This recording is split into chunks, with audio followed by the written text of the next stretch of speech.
We're good. Ladies and gentlemen, welcome back to yet another installment of the Ghost Comms podcast. I'm your host, Jatmon, and today I am joined by a man who has worn many titles, player, coach, and is well experienced and well versed in the Fortnite scene, Fortnite competitive content, and even map creation in UEFN. So we're going to get into all of that today. I have Jayth with me today. Yeah, what's going on? First podcast ever, actually. Really? That's what's up. Okay, cool. Yeah. No, that's exciting. So firstly, just kind of give me your background, especially, as it pertains to gaming and all of that stuff and how that kind of led into, everything that you do now. Yeah, for sure. I've started playing video games like most people do with my siblings and my dad, and just got so into it. Um, Big into League of Legends before Fortnite. Like wanted to go pro in League of Legends. That was a delirious thought though, because that esport is insane. Um, and I tore my ACL at one point playing soccer at Mm, college, and I had so much time to recover, and I just got really, really good, and one thing led to another, and yeah, that's kind of how my esports journey started. I live in New York City, as you can probably hear a bunch of sirens yeah, and honking going off, yeah, and I grew up in Long Island, New York, so nice, basic very good. rundown. So Yeah. how did that transition into like Fort specifically? Like when did that get picked up for you, and then when did that transition into something competitive for you? Yeah, I think like Fortnite's probably the easiest quote unquote esport to become a pro or semi pro, or like just get involved and start making some type of money. Mm, Because they leave that really open. And in like 2019, the esports, I mean the World Cup qualifiers, I had started making like some cash every weekend consistently. And then one of the last weekends I made like a couple grand from it, and I was like, oh, okay, well, like, you can really make some money here. yeah. And I was close to making a lot of money in the finals. I think I was 9 points off from qualifying for like the solo World Cup. Wow. Um, and so that was all while I was at college playing on like a really bad PC setup with like so many distractions with school, with like partying, with Sure. um, staying in shape and whatnot. And so I just decided like, okay, if there's ever a time for me to give this a go, it's right now, because I'd always had that thought in my head of being an esports player, Yeah. and dropped out of school.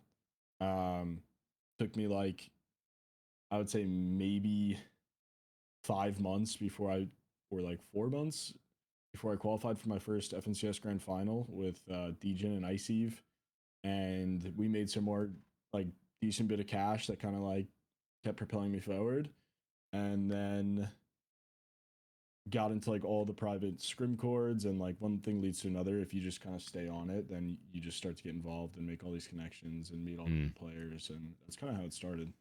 Do you think that um well, okay, actually, let me back up first. Did you end up finishing school? Yeah, so I actually, once I like solidified myself a bit, like signed to an organization, Yeah. I had some like sponsors I was working with, like Alienware and Dell. I had like you know started a flow of social media stuff. That's Yeah. when I was like, okay, I feel like I have this a little bit more in control. So I went back to school online. Mm. So never went back in person, but yeah, I did go back online. So Good for you. That's a huge thing. I feel like there is this trend, especially with the younger people, that have found some success in the scene that they just go, okay, I'm gonna have no backup plan. I'm just going all in on this, and then you know, yeah, and the thing with this industry especially is you can die out so quickly. Like your career can just change overnight. All of a sudden the game that you play or you get banned or whatever it is. I mean, like you look at um, like Jarvis is a great example. Overnight, like his career has completely changed, and I mean he was able to bounce back because he'd gotten on phase and all that. But I don't know. I just think that's a good for you, like for having something where there's some solidity there and maybe a backup plan. yeah, for sure. Um, I think that's super important. Would recommend that for any kid yeah, that's yeah, pursuing Fortnite.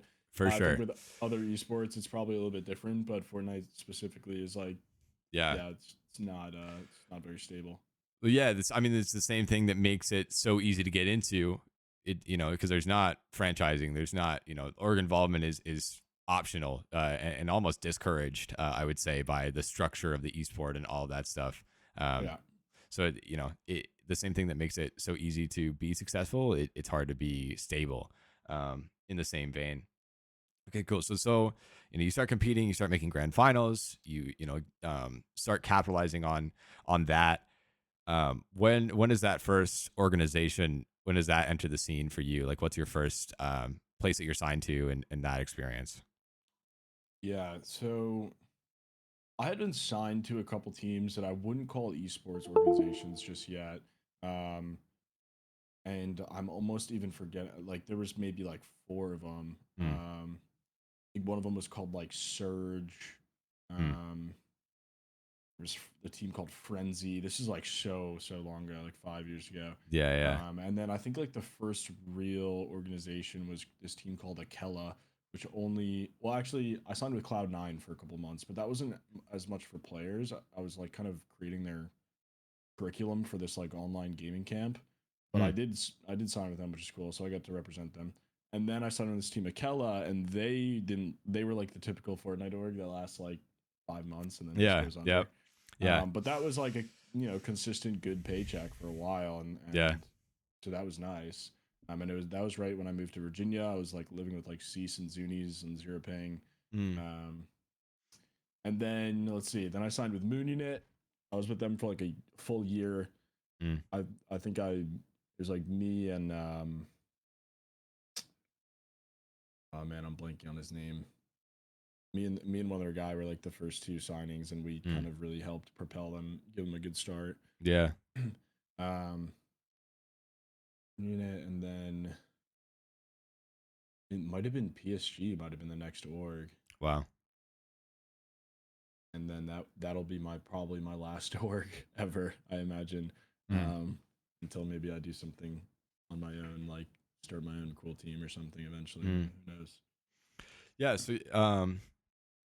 walk me through, that PSG kind of experience. How did they approach you, and then how was that being on something of that caliber? I mean, because obviously it started. Was it PSG TNA by the time you were signed, or was it just TNA and then the merger or the acquisition happened after? Yeah, it was already PSG when I Okay. signed. So this was like right when they announced the esports or the Gamers 8 no builds. Yeah. There's three qualifiers like San Diego, Dallas, and Atlanta, uh, no, it was or was it the one in Jono, Sweden? yeah, Jokoping, Yeah. Sweden.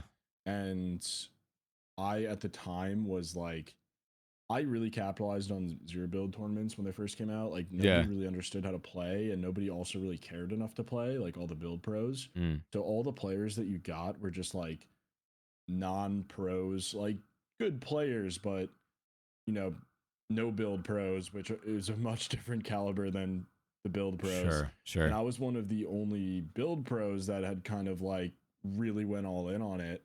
Mm. So the I was kind of stomping for a lot of the original tournaments. So I had a lot of good no build placements, and a lot of no build earnings, which was pretty attractive for a big no build tournament. Mm. Um, so that's how I got signed with them.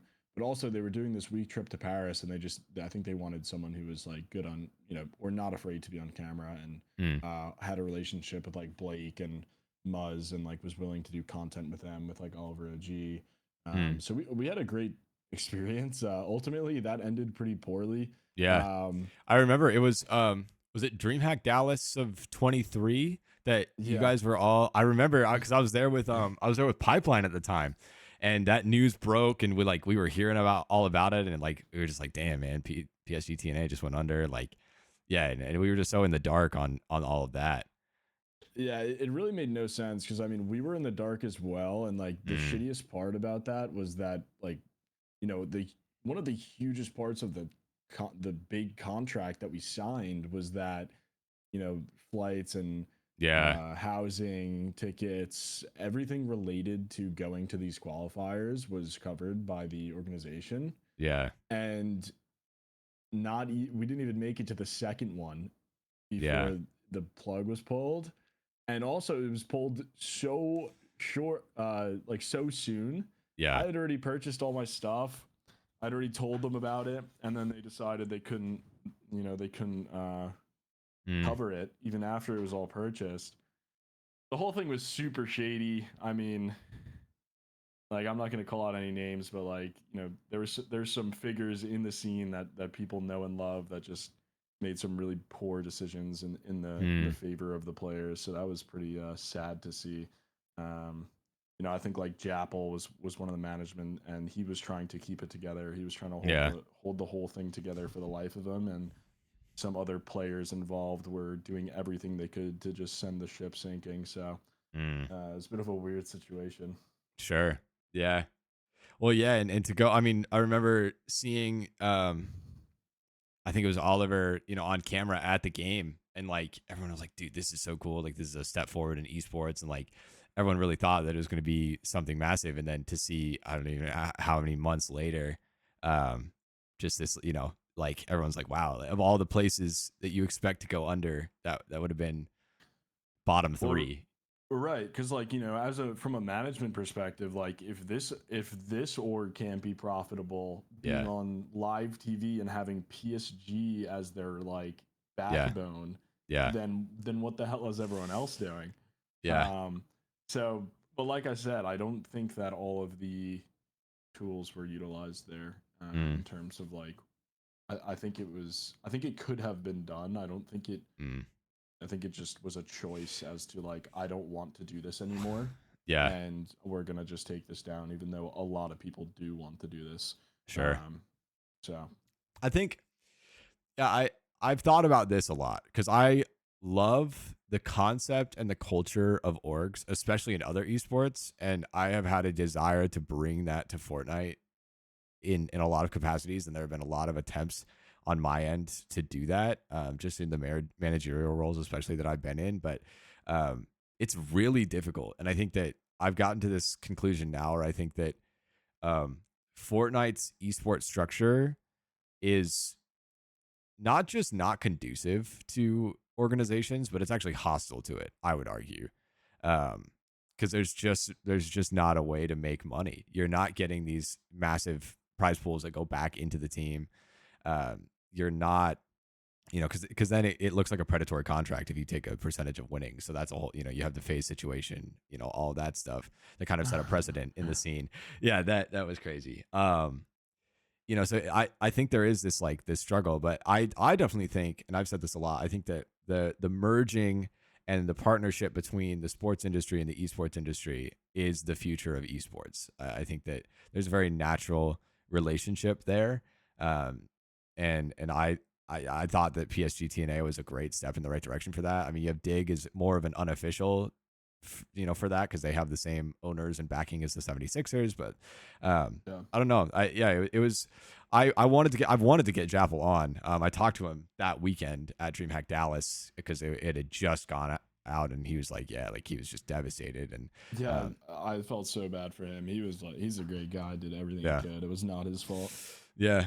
Well, and I think that's the thing, right? It's like um, when you have like corporate buyouts, you have suits in charge. They're just going to make the decision that they feel like is best for the company and the money, and the passion and the vision is just kind of stripped away from you. And I think that's what I was seeing in Jappel when I talked to him about all that stuff. Um, Yeah. so do you think that kind of soured your experience with organizations? Because I think a lot of the people I've talked to, especially people who have been in the scene for a long time and are really experienced and have had a few different organizational experiences and contractor experiences, they're kind of at this sentiment now of like, it's just not worth it. I need to build my own business and my own branding. Um, Yeah, I mean, well, like you said, there's no like Fortnite's just not friendly towards it. So like you're just yeah, setting these people up to fail like a lot of the times. And like when you look at other esports, you know, for example, Valve and like ESL, like for yeah, Counter Strike, like they've created this ecosystem that yeah, allows organizations to make a lot of money, yeah, and Epic Games hasn't. So it's yeah, like it's like a night and day thing. So yeah, like really what you end up seeing is like this isn't esports, it's really entertainment at the end of the day. Like yeah. players are profitable based on social media. Even now, you can't make a living as a Fortnite pro unless you're like top 10 in the world. Like Mm-hmm. there's one invitational a year. Like sure, like Mm-hmm. you can make 40 grand, but like 40 grand a year is like yeah, that could be a living, sure, but you know, One, could you, how long can you take that? It's like, yeah, I think there's a relationship there too, because in social media, the game is to play this image and project this image, I think, to people. So I think, it's like, yeah, like 40K a year is borderline livable, but when you're still wanting to present as if you're making a ton of money and like you're super rich and all that stuff, I think it puts this added pressure. And I see that a lot with creators and pros in the scene where they want to present this image because it does better for their branding and their image that they want to cultivate. And um, yeah. I believe like you have to, if you're a Fortnite pro, like and you don't do any social media, like you don't make any money from social media, then you must be in the top 10, like, mhm, or you just don't, you're in some situation in your life where you're just like cruising on chilling by. because Yeah. like like Yeah. for whatever reason that could be. So it's tough. I mean, it's tough for people that want to get involved. I think Yeah. like it really sets up 13 to like 13-year-old and old, like to 15-year-olds who are like in high school Mhm. and their parents are allowing them to pursue this, so they have like not a care in the world besides go to school, play Fortnite, and like that's it. That's Yeah. like what Fortnite is set up for, because you have no worry about anything else. Like Yeah. you just want to be Yeah. good and you just want to play all the time. Yeah. Um, so, Yeah. No, for sure. but Um, it did leave a sour taste in my mouth for sure, because that was like maybe the fourth time I dealt with something where I was like, all right, this is just yeah. bullshit. Like, what am I even doing here? Like, this is so Yeah. unprofessional. Mm. Um, but you know, I don't regret anything. Like, Yeah. loved loved my time as a pro for the most Yeah. part. So then we get into I want to go back a little bit to, zero build and kind of the evolution of that and really early on. You're saying that you're kind of one of the only builds pros that switched over and emphasized and capitalized on that. Was that because you genuinely enjoyed zero build more, or it was just something new, or like what was the reasoning behind that? Yeah, it was, I mean, it was new, and it was also like finding the way, like for me, it's always been about how can I like use certain items or certain play style to like outplay Mm, a whole squad or like a whole duo. And like, so the challenge in my head right when I thought of zero build was like, oh shit, can I 1v4 squads without building? Like, is that even mm, possible? And all of mm, a sudden I was just streaming like pub 1v4s, and it just became really fun. And mm, then they dropped some great tournaments. Like right when they released it, they had awesome tournaments, the squad cups. mm. But just like, just like anything else, I feel like with competitive, it just some decisions were made that I just think were Yeah. god awful for the game. Mm, Like there was a point in time where I was playing Tuesdays, Thursdays, Fridays, Saturdays, all regions, zero build cups, and like stream was popping off, making some decent money. People are loving the content, watching the end games. People are loving playing it. And then like the next season, it would be like, okay, regions now locked, and there's one mm, cup for 2 hours on Friday night, and it's like, how mm. did we go from like such a Sure. thriving zero build tournament system to just like dead? Mm, And then there's nothing you can do. So now it's like, this is what we were talking about earlier. Now it's like everything I'd been doing is now gone. Like all the mm. content I'd been making is gone. Everything I'd been streaming is gone, and the prize pool is gone. So that's like a great example of what you're saying. Like it's super volatile. Like you can't Yeah. rely on it at all. Yeah. Um, would you say that you're more inclined naturally towards kind of camera skills and content and all of that, or was that a skill that you kind of had to learn in adapting and trying to like prolong your career and build the skills necessary to keep doing what you do?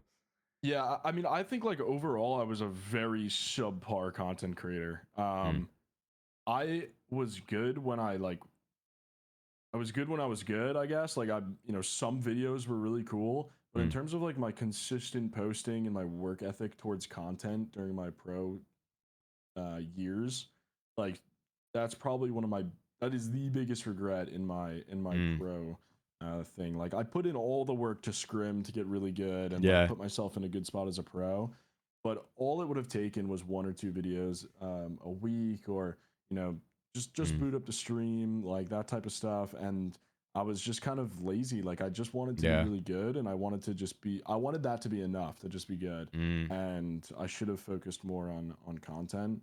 But I do like to think that I'm like naturally uh like okay at being in a camera and creating some content, but sure. I think the bar is pretty low. So it's In the not in the Fortnite scene, I would say that's the case. yeah. Yeah.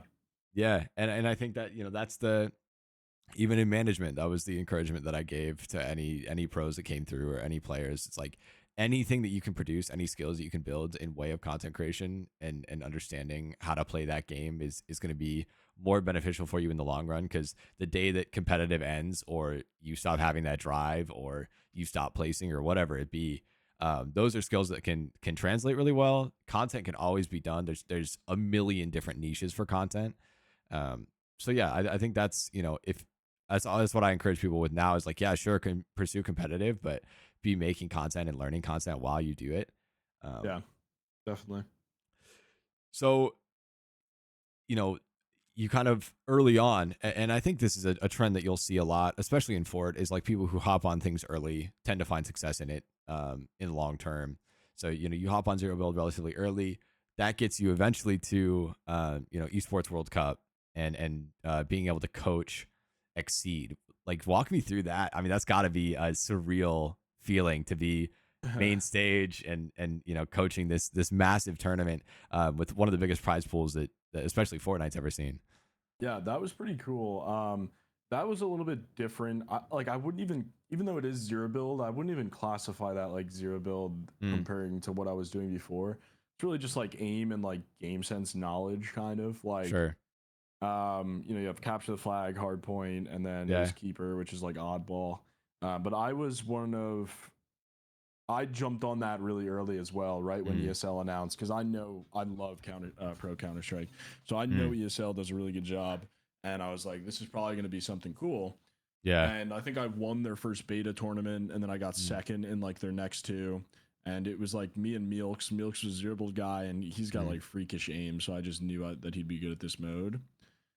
And then we kind of got like manipulated into dropping some of our teammates and replacing them with some other more known pros, which was probably a bad idea. mm, um and ultimately I then stepped down because I was expecting it to be like a 4-person World Cup, or like mm, I thought, I didn't know it would be 16 teams qualifying. I expected it to be a lot less. mm, And I also expected people to put in a lot more work. mm, And naturally, at that point in my career, like I had kind of already stopped competing. I just didn't yeah. really think it was realistic for me to put in the amount of time I had to uh to make it. Um that being said, all the pros play from 1 a.m. to 6 in the morning. And like at this point, I've like been working a normal job and Mm, whatnot. So I couldn't afford to scrim every day from 1 to 6 in the morning, like some of these yeah. psychos. Yeah. So it was just kind of a natural thing to just step down and become a coach. And I mean, this is like this. I need to write a book about like from Dallas quals till Esports World Cup ended, the shit that I saw within the Fortnite scene and the way people behave and Mm, like the way organizations behave and the way yeah. players behave. Oh my goodness, like Yeah. I you wouldn't even believe it. when you get into I mean, like, this is what I tell people is I learned the meaning of the phrase never meet your heroes pretty quickly when I started working in organizations and really seeing the real unfiltered side of these pros and creators and organizations and management. Like, there is the stories and stuff that I hear, like my girlfriend is not involved um in esports or online stuff really at all, and I explained to her some of the things that I've just like seen and heard and the stories and Yeah, the things that I've lived through, and she's like, this sounds like a reality show. And I'm like, yeah, I know, this is like the day in and day out. It's insane. um, Exceed got second, right? In that. yeah. So they got second at the Dallas quals and then second at the Esports World Cup as well. Um, but I mean, like they were on agent And then that guy Mm-hmm. Rad like fully just scammed everybody. Like that dude did some like really bad shit. Mm. Um and like I mean really bad. Like especially for the age of those kids, like Mm. taking advantage of money and manipulations and connections. So all of a sudden, you know, shit hits the fan and he can't pay anybody because he's been finessing them. And now they're looking for a new team, and now we're getting this offer from Exceed, which is like a relatively unknown Yeah. organization from South Africa. And so now it's like, okay, are we just gonna sign to Exceed again and not get paid? Like, are we gonna Yeah. get scammed Yeah. again? Like, thank goodness we didn't. And TJ, who's the owner of Exceed, he's like he's like 20 years old, Yeah. awesome, hardworking dude, nothing shady. So that was awesome to see. Like he did a great job there. We ended up okay. But there was this time, the period of time where like we actually couldn't even find an org. Like I was talking to FaZe Clan, Liquid, so Mm. many tier one organizations, but nobody wanted us. One, because the reputation of some of the players on the team, Yeah. um, Sure. and two, because we had just from when we found out that agent wasn't going to work out, it was a week too late for an org to be counted towards the overall org prize pool, which was massive. So Yeah. that's why we would have been valuable to a team like FaZe or Right. Liquid. Right. Right. But we Right. had just missed that deadline, which is a huge bummer because that would have been sick to be on Yeah. a tier one like that. But anyway, XC was still great. I mean, they took care of us and whatnot. But And they have really good jerseys. I like yeah, their jerseys are fucking fire. I dude, we didn't have a jersey 3 days before we were leaving to Saudi Arabia. And I'm messaging TJ. I'm like, dude, are you going to get like jerseys or not? Because like I said, I would have done it. And now I'm freaking out because I'm like, yeah. we're not walking out on the esports World Cup stage with t shirts that match. Like, Yeah. we Yeah. need jerseys. This thing is legit. And he's like, I think I can get them. I think I can get them. And then he pulls out these like Adidas sponsored sick jerseys. I was They're like, so good. I what the heck? That's they're so great. good. Yeah. But that for a while there, I was like so Yeah. worried we were not gonna have jerseys. It was literally like the first time I saw them was like in the hotel when I got to Riyadh. I was like, okay. Mm. And I think he picked him up like 2 hours before his flight. Like it was very close. Jeez. Yeah. Um. No, that's awesome. But just to kind of, I can wrap that section up a little bit, Oh yeah. if you want. I mean, I think we could have won the whole thing for sure. I thought XZ was really good, Yeah. but I think we were better. I think Quanti was our IGL, and I think he definitely might have learned a lesson about like uh, everyone on the team was a little bit too scared to switch some strategy up, and I Mm. think they were so comfortable with their game plan, which is natural, right? You don't want to Yeah. change things in the middle of a grand final. But I think we just needed to change like one or two things up, like put Peter on sniper in one map, like put Kwani on assault, and they were a little bit hesitant to do that, Mm. which is normal, dude. But I think like for this type of game mode, like Fortnite, you drop in, you loot no matter what, you get loot. This was like you choose your class for the next 3 maps right Mm. now, and it's gonna be Yeah. that way. Like those decisions are really important, right? So Mm. it's this whole new style, but Yeah. they know they could have won it. I know we Mm. could have won it. So it was a tough loss for us. Like we were pissed. We weren't happy with second, to be honest. Like we Sure. really wanted to win. Sure. Um, and everybody was rooting for XSET, so it was like it would have been a good fuck you to like the whole Big underdog story. Yeah. Yeah. yeah. So yeah, so you go from that then to you have a UEFN map and you're gonna get into that whole Yeah. space, and that kind of transition for you.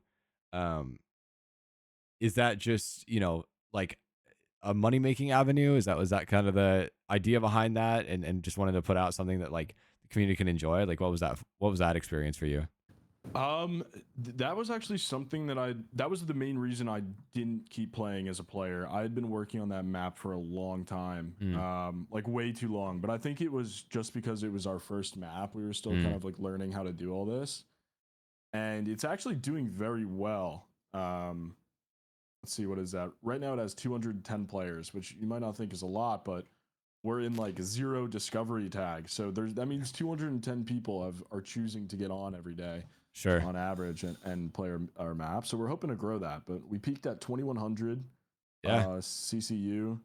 I mean, it's projected to make $16,000 this month. Like Damn. that's like really solid, right? But the Yeah. risk is that we could have spent 5 months on this and it could have made $100. So Right. Right. you never know, which is why we don't plan on spending that long ever again for a map. Hopefully Yeah. we can Sure. turn them out quicker. Yeah. But I want this to be a full-time thing, actually. Like I want to start a UGC studio and Mm. work with a bunch of brands and keep building more maps that are like different than what everyone else is making. Like I think this is one of the first successful infection styled maps. Sure. You don't really see there's no other infection game modes. Like the tag is just dead for some reason.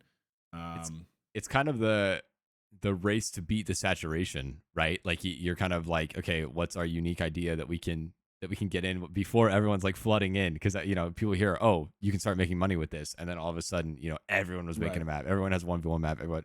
But I think that, excuse me, I think that the game is kind of heading in this direction in general. I think like the game is kind of really starting to transition. I call it the Robloxification of it, because Yeah. you can see Epic really wanting to structure everything around this idea of it being a game hosting platform and a game engine more than the game itself. And Yeah. BR and Creative and Lego are all going to be a part of that, but they're really gunning for this like multiverse gaming experience where it's, I mean, I don't know if you've seen Ready Player One, but kind of the Yeah. Oasis, like people are likening it to that, and I think it's really apt.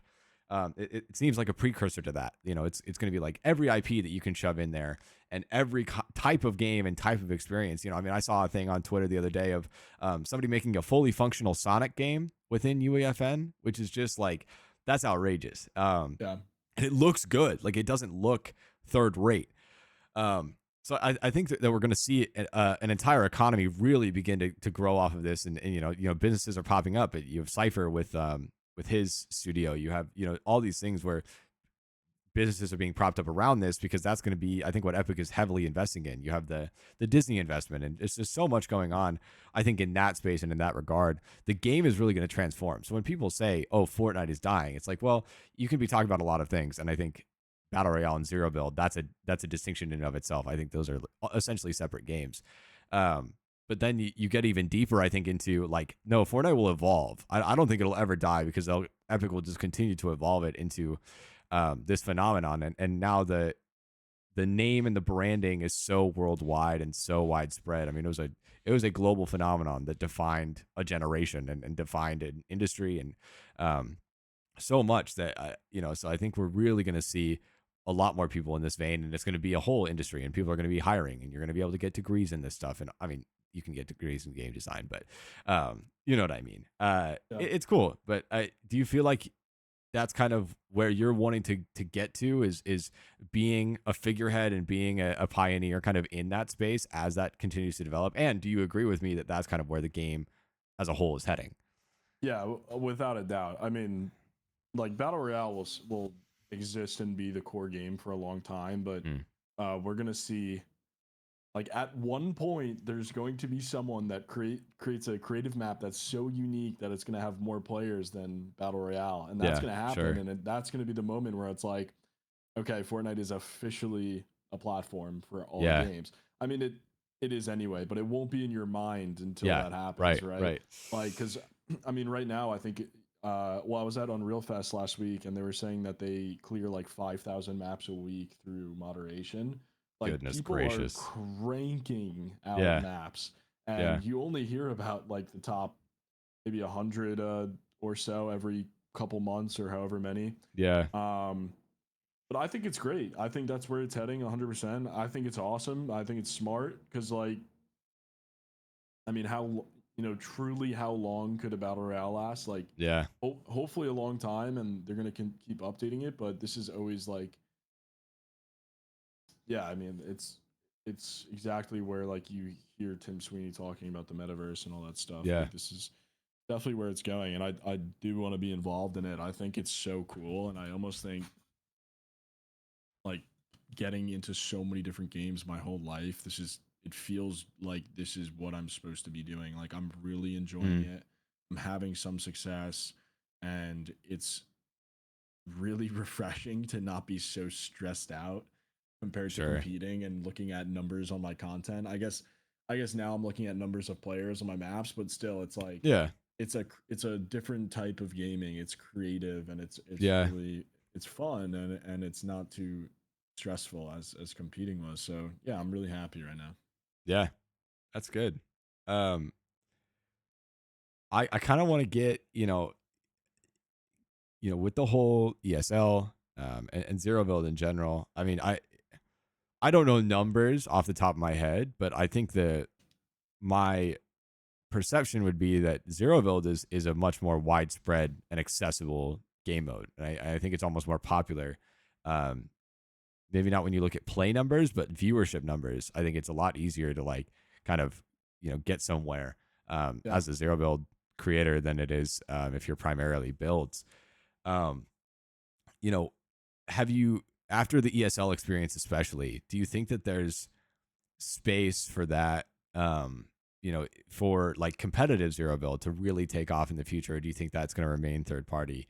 And then also with first person, do you think that will play into at all? Because I personally think that a first person zero build would rival all of the FPS out there. I think that Fortnite, you take the popularity that already is Fortnite and all the wackiness and silliness and the identity that's created around itself as a game, and you make Yeah. it first person, because it doesn't work for builds. It can't.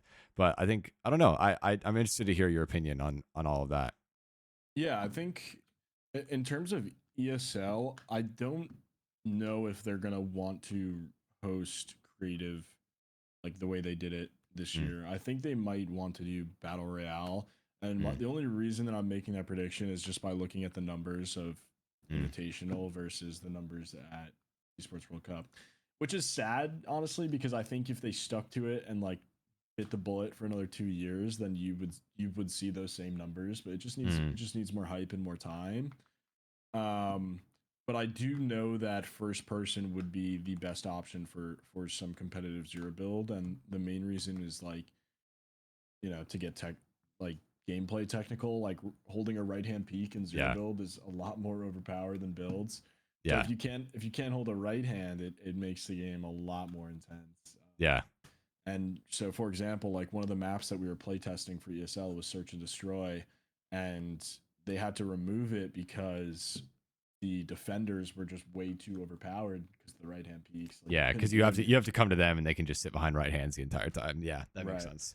So it'll be interesting. I think first person will make a lot of those creative maps so much better. Like Yeah. whether it's team deathmatch or capture the flag or Yeah. Well, and that also ties into what we were talking about with the whole Robloxification type thing. I mean, you see, Roblox is a great example. It's a similar concept of a game hosting platform as opposed to a game in itself. And I mean, you see some shooters on there that are legit. Like yeah, there's some stuff on there. Like there's some, people have made their own version of COD or whatever, and it's like that stuff looks insane and it plays yeah, well. Like, so I'm excited to see the more tools that are given to map creators. I think just the wider that economy is going to spread, and it really is going to be like, I would not be surprised at all if 10 years down the line, like really every game is kind of funneled into Fortnite more as a platform, and it's like that is where you go for anything. That is where you go for any type of game, any type of experience, and you yeah. create a profitable economy around that. You kind of monopolize the entire gaming industry,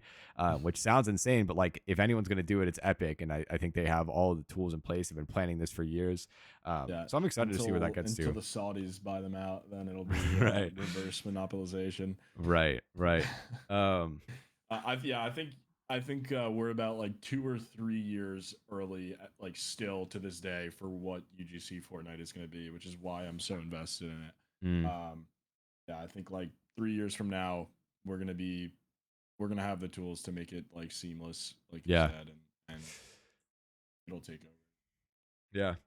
So, I mean, you've touched on it a lot, I think already, but kind of, you know, transitioning into, obviously you want to be involved in UGC and build businesses around that. what do you see in the future kind of your career? Like what would be the grand goal down the line? Are there any positions or things like, would you ever want to be a coach again, or a coach for a different esport, or be involved in companies in the industry? Or like what's the like end all be all for you? What's your dream, kind of 5-10 years down the line in esports, or is it even in esports? Yeah, I don't, I think a dream would be to like create a creative studio so massive and makes so much money that as many of these map builders are making, that I could do cool things like start my own esports team for Fortnite and not have to worry about Mm, it losing money. But like, you know, then mix in, okay, like, there's these great players signed to this organization, and they play on these maps that is made by the organization, like an all-in-one esports team creative studio. yeah. um that would be the dream, but that will take a while. Like, and I think what made me think of that was when we were trying to find an esports org, when the whole agent thing collapsed. It was like, maybe one of these creative maps that are making millions of dollars a month will want us to represent them at the esports world cup, Sure. Yeah. because like, why not? Like, that's pretty damn cool. Like, a creative map is just signed a Fortnite team, like. Yeah. No, I mean, um sorry to cut you off, but I've think tanked a lot, in regards to how do you make an organization work. I've had that conversation with so many people, because there are a lot of people in the Fortnite scene who honestly are really talented administrators and managers and content uh, creators and directors, and people that, like, if they really were in any other esport, would probably be successful and be able to build a career out of it, but they're just kind of stagnated by just the volatile nature of the esport that they're in. But we've had a lot of those conversations of how do you make it successful, and that was one of the biggest things. Is um, you know, really you need to, from an organizational perspective, you need to treat your players as a walking billboard. That is what you're buying. You're buying the reach that they have, and the influence, and so you're kind of advertising your brand through them. They are a billboard in that sense. So in the the way you just drew it up for one of these maps, that would be the same kind of model. Is it's more like guerrilla marketing than anything. Is you're buying.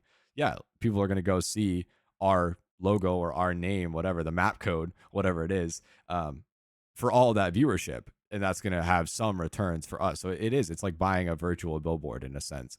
That was one of the big key things. That it's like you kind of need to reconceptualize what the value of those assets are in terms of players and content creators. And I don't know, that was a really interesting conversation, and I think that's where you've seen, going back to the org conversation a little bit, like Zen has a really unique business model that kind of does that. They're more of a connection agency. They have their partners that they work with, and they are a connection for creators to utilize those partnerships. They don't pay their creators. They just connect them to things that are beneficial for both, and then they get a cut. So I don't know. I think that's really interesting, and I do think I would be interested to see if studios or creators, like you have in Valorant and other esports, you have Moist with Moist Critical. It's a subsidiary, and he just bleeds money on that because he loves it so much. And I think we could definitely see that be a possibility in the future.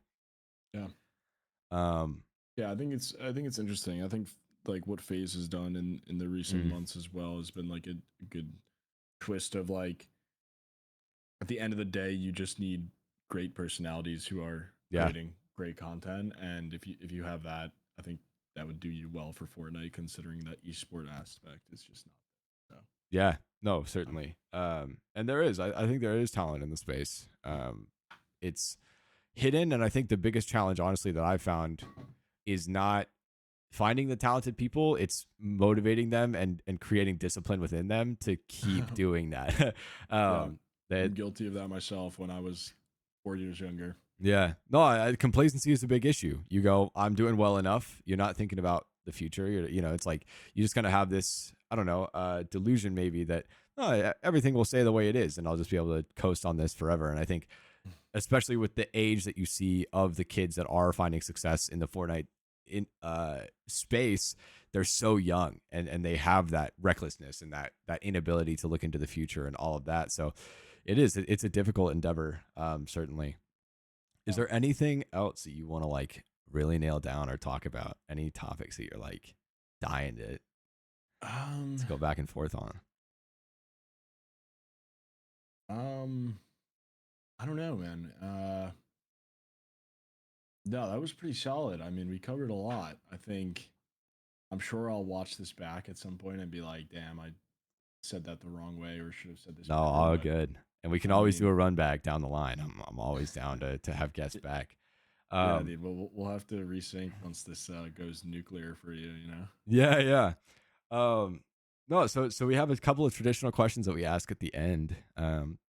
So firstly, would just kind of be, um, well, we went over a lot of it. What would be the ideal for you down the line? All that stuff. Oh, actually, no, this is a topic that I would like to get into. Because you're older, and I think I actually don't know how old you are. How, if you don't mind I'm my asking. 24. Okay, yeah. So you're for the scene, you're older. In the Yeah. grand span of life, you're still very young. But, um, I like things like personal life, just in general, privacy and social life and dating and all that stuff. Do you feel like being in this space in this industry, and specifically this game, do you feel like that stunted any of that, or how has that affected kind of the personal side of things? Um, uh, yeah, that's a good question. Um, I don't want to say like, oh, I'm like different, but I think I had a much different experience because like for me this kind of became serious when I'd already had like 2 years at Auburn University under my belt, Mm, and I think a lot of kids just started in like junior year of high school, right? yeah. um so I think me having this kind of like having that social experience and going Hmm. away to school for 2 years before it got like full time for me, um allowed me to experience some of those social things and whatnot, and have a grasp of like what's really important to me. Mm, Because I think if I would have started before high school or before college, the thought in my head the whole time would have been like, anytime I had a bad tournament or a bad month would have been like, I should have just went to college and partied and had mm, fun and been like a normal, or like took the normal route, right? mm, So I'm glad that I got those 2 years, but yeah, I think like ultimately that it retired me a bit early. Like I think I knew mm, I wasn't going to be a pro for forever, and I was always going to transition to a more business side of it. Like that was always the plan, mm. unless you know, unless I turned out to be the next Tifu or something, which is like a very low percentage. Yeah, yeah, Um, but once I like moved into New York City, and it was like all of a sudden I was like, damn, I really don't want to be in my room for 9 hours anymore. Like yeah. it's just not something I want to do, and I'm getting older. Um, I think in terms of like dating and girls, like I would definitely phrase things a little bit differently sometimes. Um, just because like it wasn't worth getting into. Like I didn't want Mm, to give a whole rundown on how like you can, like, let alone how I was a pro, but like a lot of people don't even know that exists. So then you have to start from like base one of like, yeah, yeah, people play video games and people watch people playing video games. Like that's how yeah, early you have to start. yeah, yeah, So a lot of the times I would just be like, oh, like I work in the gaming industry. yeah, Like, yeah, yeah. um, Sure. and yeah, I don't know. I mean, I guess like advice for uh for younger pros would be like, if if a person is or if you feel like uncomfortable telling a person what your passions are, then it's just not the person for you. So like don't Mm, even worry about it, which is easier said than done, but like sure, there's no shame, dude. Everyone's going to live how they want to live and take their own path, and that's just the way it sure. is. Yeah. No, that's good, man. Um, you touched on something earlier, and it was just the phrasing of it that stuck out to me. Just that you kind of feel like where you're at now and being creative and having that outlet and diving into it, to what you're doing with UAFN specifically, is like kind of what you feel like you're meant to do. Does that come Yeah. from a perspective of like, is there a worldview that's like really playing into that a lot? Like, is that a spiritual thing, or is that more of just like a kind of intrinsic? And you don't have to answer if you don't want to, if that's an No, uncomfortable question. But no, that's a great question. I feel like it's just like one of those things where it's like, what led me to this was like my trials and my success and failures of being a coach, of being a player, mm, also the fact that the games that we're building right now and the games that we want to dominate in the Fortnite space are games that I used to play when I was like practically in my diapers. Mm. Like this zombie escape mod comes from a Counter-Strike 1.6 game mode that I used to play on my dad's lap practically. And I have such fond memories of it, and like just gaming has always been such a big part of my life, and like really it's how I found like my best friends in high school, like, Mm. and we're still so close. Like it just feels like this is coming full circle here, where I'm Mm. contributing to like the creation of something so awesome, and like Mm. in a space that's so young and has so much potential. Yeah. I've also got like a brilliant partner. I should also probably say that the studio that I created is called Bloom Creative, and our game is called Zombie Escape. Um, and it's three of us right now. It's me, a verse developer, and then one of my Twitch viewers who became my mod, who's now my friend. Uh, he's like just graduated high school, brilliant artist, and he's been Mm. helping us out as well. Anyway, I just feel like it kind of came full circle. Like everything Yeah. that I've learned is now helping me do this, and it's Mm. something that I really want to do. So that's kind of why I said like it Yeah. feels like this is No, that's awesome. I love that. yeah, And I like that. I like that you're cognizant of, you know, you are helping provide the experiences that you feel like shaped you and were really fond memories for you and all of that. Cause I think there is, when you have an altruistic aspect to what you do and your passion, and you really think about how can I give something to others, in my opinion, it's always more fulfilling down the line, yeah, instead of just a me mentality. And I think you see so much of that, especially in this industry, in this space, in social media. Is yeah, it's so much about selfishness and greed and how much can I accumulate in terms of fame and numbers and money and girls and whatever it is. Um, you know, so I really like that you touched on that. You kind of jumped the gun, but not completely. And I totally agreed with what you said. But the last question that we always ask is, if you were to give one piece of advice, and this could be, you know, Fortnite advice, competitive advice, life advice, whatever, to the audience, what would you want to leave them with? yeah. I don't know if you're an aspiring pro or content creator, uh, then my piece of advice would be like you have to like you have to flip a switch in your head that like nothing else matters, and this Mm. is what you're gonna do until it works. um that that includes like you don't care what people think about you at all. Mm. um like no fear, and 24/7 nothing else besides like Mm. exercise and sleep.